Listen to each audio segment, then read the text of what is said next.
In today's video, I'm going to teach you how to do two-way card sync with Trello. By the end, you'll have the power-up you need to mirror cards between boards so updates flow both ways, keeping teams aligned without manual copying. Start by opening Trello and heading to your boards page. Make sure you're signed into the right workspace so you can see the boards you want to connect. If you're setting this up for the first time, you can create a fresh board to test on, or simply open an existing board where you want card syncing to happen. Either option works. The key is to be inside the board that will host the sync.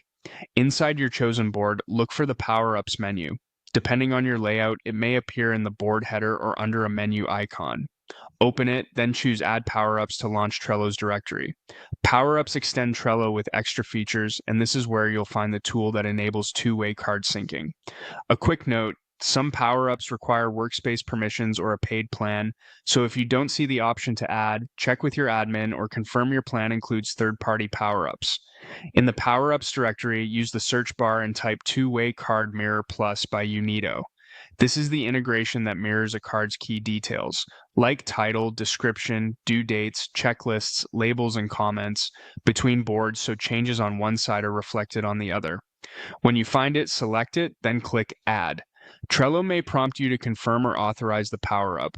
Go ahead and accept the prompt so it can connect to your board. If a confirmation screen appears again, click Add one more time to finalize.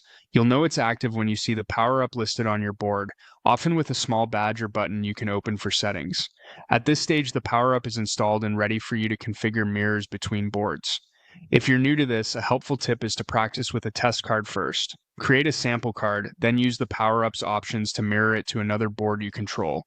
Watch how updates to the title, due date, or checklist sync back and forth, and adjust any settings the power-up offers to match your workflow. If Trello asks for additional permissions during setup, that's normal. Just review and continue. That's it. You've added the tool that enables two-way card sync in Trello. Explore its settings to connect your boards and you'll save time while keeping everyone perfectly in sync.